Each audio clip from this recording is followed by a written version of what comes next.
Imagine a village where you own absolutely nothing. Not the land you farm, not the grain you harvest, nor the business you work for. In return for giving up all personal ownership, the community makes you a strict promise. You are permanently guaranteed a job, free healthcare, and enough food to survive. This theoretical extreme, where a central authority holds all resources to distribute them evenly, is the foundation of communist governance. Looking at this portrait of Karl Marx, you see the philosopher who looked at the 19th century industrial world and diagnosed a structural flaw in its operating system. He observed a society split fiercely in two. On one side stood the capitalists, who owned the land, wealth, and factories. On the other stood the laborers, performing the grueling work while the owners absorbed the profits.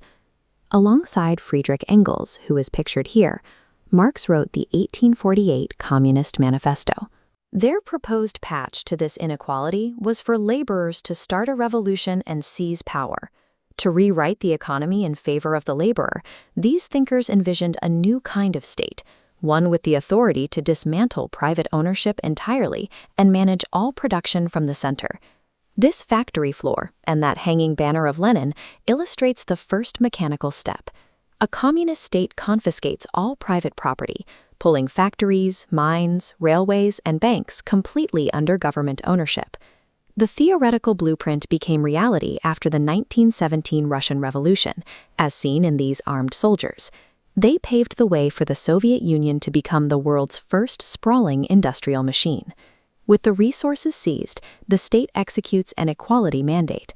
The goal is to rapidly compress the gap between rich and poor by guaranteeing every citizen education, medical care, and a job. To process that kind of wealth distribution across millions of people, the traditional free market of supply and demand has to be dismantled. In its place, the state installs a centralized administrative calculator. This chart represents the mechanism of a planned economy.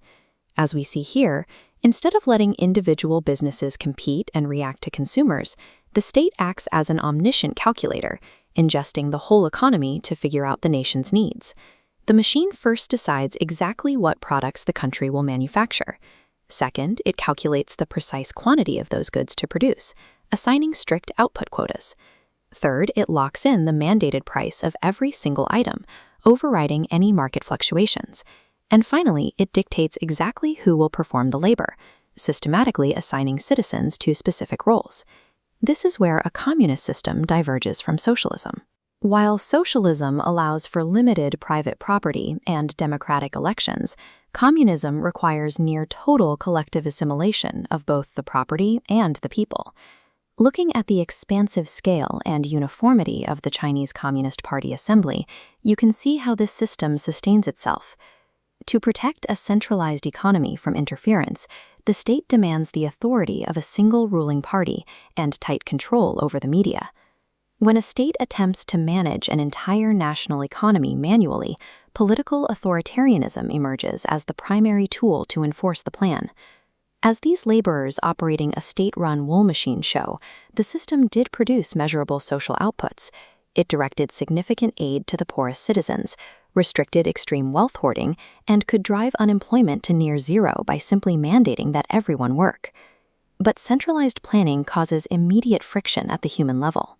Without the financial incentive of keeping the profits from your own hard work, individual motivation plummets and technological innovation stagnates. Worse, the central calculator cannot predict real-time, real-world human needs. A miscalculation in agricultural quotas quickly cascades into severe production shortages and empty shelves. A centrally planned machine can guarantee bare survival, but its rigid coding makes it entirely too slow to adapt to the complexities of an actual, evolving human society. Handing a government the authority to seize all property creates an unavoidable vulnerability. It concentrates power in the hands of whoever sits at the control panel. In the Soviet Union, Vladimir Lenin engineered the initial state apparatus, and Joseph Stalin exploited that centralized power to become a ruthless dictator. We see the same centralization trap in North Korea, where leaders like Kim Il-sung leveraged total economic administration to forge an untouchable dynasty. Mao Zedong established a communist government in China in 1949. Yet today, to prevent a total crash, the modern Chinese state has to splice capitalist policies into its economic engine just to keep it running. The purest iteration of this mechanical model eventually broke down under its own weight. In 1991, protesters like these crowded the streets as the sprawling Soviet Union dissolved. Communist ideology accurately diagnosed the deep systemic cruelties of industrial inequality, but as an operating system, it failed. It tried to engineer a perfectly equal society by trading human freedom for an